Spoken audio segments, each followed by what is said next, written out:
अंजना मलिक परिवार की बड़ी बहू थी। उसका मायका लखनऊ में था और ससुराल चंडीगढ़ में। मायके और ससुराल में इतनी दूरी होने के कारण वो बहुत कम ही अपने मायके जा पाती थी। अंजना के ससुराल में उसकी सास, पति और छोटा देवर था। उसकी ननद की शादी हो चुकी थी। अंजना के देवर राहुल की जैसे ही ग्रेजुएशन खत्म हुई, उसने अपने लिए नौकरी ढूंढ ली। वो एक प्राइवेट कंपनी में नौकरी करने लगा।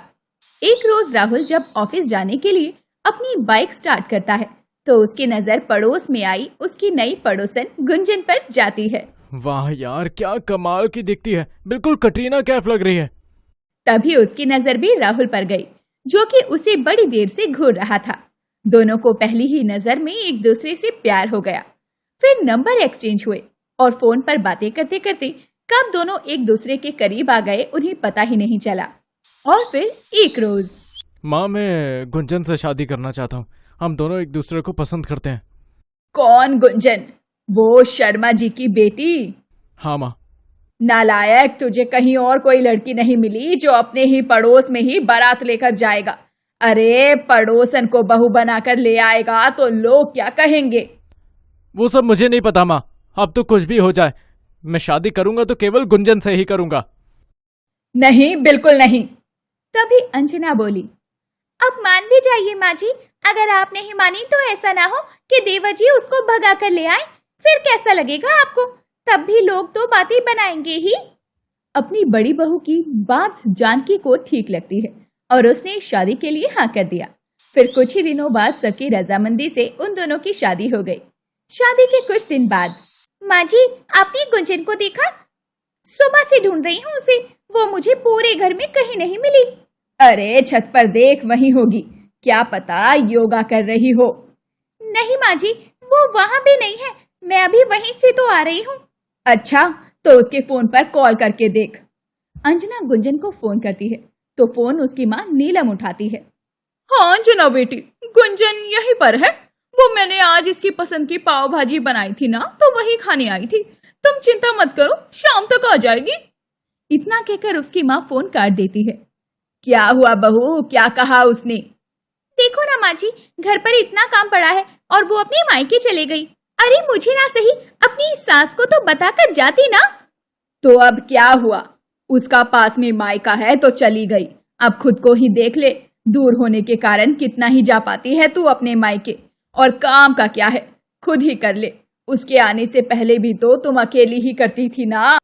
अपनी सास की इस बात से अंजना का दिल बहुत दुखता है, लेकिन वो कर भी क्या सकती थी। बेचारी चुपचाप जाकर अपने कामों में लग जाती है। अरे क्या हुआ गुंजन बेटी, तू ऐसे बार बार घड़ी क्यों देख रही है? माँ, रात के 9 बजने वाले हैं। इस वक्त तो मेरी जेठानी ने रसोई का सारा काम निपटा दिया होगा। खाना पीना बर्तन सब हो गया होगा। अब 9 बजने के बाद ही जाऊंगी, नहीं तो मुझे घर पर जाकर काम करना पड़ेगा। जैसी तेरी मर्जी मेरी बच्ची, ये भी तो तेरा ही घर है, जब तक मर्जी रहना है रह ले यहाँ। फिर रात को 9 बजने के बाद गुंजन अपने घर लौट आई। वो रोनी सूरत लेकर अपनी सास के पास गई। मुझे माफ करना माँ जी, जो मैं आपको बताकर नहीं गई, वो अचानक से ही माँ ने फोन करके बुला लिया तो समय ही नहीं मिला। वो क्या है ना, मुझे पाव भाजी का सरप्राइज देना चाहती थी वो। वैसे उन्होंने ये पाव भाजी आपके लिए भी भेजी है। अरे वाह, पाव भाजी! बहू, मैंने तुझे कहाँ कुछ कहा है। अरे तेरा पड़ोस में मायका है, जब मर्जी चली जाया कर। ला, अब प्लेट में डालकर ये पाव भाजी दे दे, जरा इसे खा लूं। जी माँ जी, बस अभी लाई। क्या यार गुंजन, मैं कब से ऑफिस से आकर तुम्हारा इंतजार कर रहा था। हमारी नई नई शादी हुई है, हमें साथ में ज्यादा वक्त बिताना चाहिए। गुंजन को तो जैसे तैसे बस आजादी मिल गई थी। अब तो वो जब चाहे अपने मायके में जा सकती थी, क्योंकि उसे अब सास से जो परमिशन मिल गई थी। 3 दिन बाद, माँ जी मैं ना अपनी माँ के घर जा रही हूँ। वो क्या है ना, कल रात यहाँ लाइट नहीं थी, जिस वजह से मैं ठीक से सो नहीं पाई। अपने घर जाऊंगी तो मजे से सोऊंगी। अच्छा ठीक है छोटी बहू, चली जा। गुंजन अपने मायके चली जाती है। ये देखकर अंजना अपनी सास से बोली, माँ जी आपको नहीं लगता अब कुछ ज्यादा हो रहा है? मतलब सारी रात को तो हम सब भी नहीं सो पाए ना लाइट जाने पर। ऊपर से मैं तो जब से उठी हूँ काम में लगी हूँ। उसका मायका पास में है, तो इसका मतलब वो जब मर्जी चली जाएगी, लेकिन हम जैसे कहाँ जाएं? हाँ तो तू भी चली जाना लखनऊ अपने मायके, तुझे किसने रोका है। जानकी ने तो जैसे तैसे अंजना के पेट में खंजर घोंप दिया था, लेकिन वो अपना दुख दर्द आखिर किससे शेयर करती।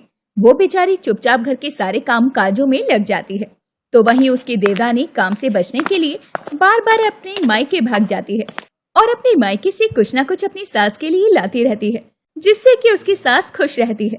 लेकिन अंजना अब इन सबसे परेशान हो चुकी थी। फिर एक रोज वो अपनी ननद को फोन पर सब बताती है। दीदी, माजी देवरानी को बार बार अपनी मायके भेज देती है और मैं कुछ कहती हूँ तो मुझे भी मायके जाने का ताना देती है। आप चिंता मत करो भाभी, मैं कल ही मायके आती हूँ। शाम को गुंजन घर लौटी तो अपनी सास को रसगुल्ले का डब्बा देते हुए बोली, माँ जी ये लीजिए, ये मिठाई माँ ने आपके लिए भेजी है, साथ में ये अचार का डब्बा भी भेजा है। तुम्हारी माँ कितनी अच्छी है, जो मेरा कितना ख्याल रखती है, और उसे एक बड़ी बहू के मायके वाले हैं जो मिठाई का डब्बा तो दूर 5 रुपए वाली बिस्किट का पैकेट भी नहीं भिजवाते। अच्छा तू अब जा और अपने कमरे में आराम कर ले, घर का सारा काम हो गया है। गुंजन मजे से अपने कमरे में चली गई और फिर अगली सुबह माँ जी, वो माँ का फोन आया था, बोल रही थी कि गुजिया बनानी है घर पर, तो मैं उनकी मदद के लिए जाऊं? तो मैं जा रही हूँ, ठीक है ना? अरे नहीं बहू, आज रहने दे। आज ना शालिनी तेरी ननद आ रही है घर पर, उसका बड़ा मन है तुम सबसे मिलने का, तो तू आज मत जा। हे राम, फिर तो आज काफी काम होगा। दिन में शालिनी घर आती है और वो बड़े दिनों बाद आई थी। सबसे मिलकर वो बहुत खुश होती है और सब उससे मिलकर भी बहुत खुश थे। पूरे 6 महीने बाद आई हो दीदी आप, जबकि आपका मायका यहीं 20 मिनट की दूरी पर है। आज आपके आने की खुशी में मैंने आपकी मनपसंद का खाना बनाया है। और दीदी, मैं आपकी पसंद का ढोकला और खांडवी लेकर आया हूँ। हाँ बेटी, और मैं भी तेरे लिए 2 साड़ियाँ लाई हूँ, चल अब खाना खा ले, सब तेरी पसंद का बना है। शालिनी के लिए सबका इतना प्यार देखकर गुंजन अपने मन में सोचने लगी, हाय कितनी खुशकिस्मत है शालिनी दीदी, जो इनकी भाभियां इनको इतना प्यार करती है, और एक मेरी भाभी है जो मेरे जाते ही अपने कमरे का दरवाजा बंद करके बैठ जाती है। सभी रात तक खिलखिलाकर बातें कर रहे थे। तभी गुंजन बोली, दीदी वैसे आप इतना पास रहते हो, फिर भी कितने समय बाद आई हो, लेकिन एक बात तो है, आपके आते ही ना घर में रौनक छा गई। गुंजन भाभी, मैं भी कभी कभार आती हूँ, तभी तो मुझे सबका प्यार मिल रहा है। अगर मैं रोज रोज आती रही तो आप सब मुझसे चिढ़ने लगोगे। बेटियां किसी माँ को बुरी नहीं लगती, लेकिन रोज मायके में पड़े रहने से बेटी की इज्जत कम हो जाती है। गुंजन को ये सारी बातें समझ आने लगी। क्या इसका मतलब मेरे घर वाले भी मुझसे परेशान हो जाते होंगे? अगले दिन ननद के जाने के बाद वो सारा दिन यही सोचती रही। फिर 4 दिन बाद अपने घर गई और अपनी माँ को भी अपनी भाभी से कहते हुए सुना, ये गुंजन भी ना जाने कब अपने ससुराल में बसना सीखेगी। जब देखो मुंह उठाकर चली आती है, ऊपर से इसकी सास भी इसे कुछ नहीं कहती। हाँ माँ जी, आप गुंजन दीदी को बोल देना कि कभी कभार और समय पर ही आया करे। ऐसे रोज रोज उनका हमारे यहाँ रहना मुझे पसंद नहीं है। अगर उन्होंने आना बंद नहीं किया तो किसी दिन मुझसे खूब अच्छे से सुनेंगी वो। मैं अपने मायके जाकर बैठ जाऊंगी, वो अलग, पहले ही कह देती हूँ। उन दोनों की बातें सुनकर गुंजन दबे पांव वापस लौट आई। उसको इतनी जल्दी आते देखकर उसकी जेठानी ने उससे कहा, क्या हुआ गुंजन, आज बड़ी जल्दी आ गई? हाँ दीदी, बस यूं समझ लो कि वापस आने में मुझे समय लग गया, लेकिन अब मुझे अच्छे से समझ आ गया है कि मायके किसी खास मौके और कभी कभार ही जाया जाता है तो ही इज्जत बनी रहती है। अंजना का ये प्लान काम कर गया। गुंजन को अब समझ आ गया था कि मायका भले ही पड़ोस में हो, लेकिन वहां जाना हमें कभी कभार ही चाहिए, तभी इज्जत बनी रहती।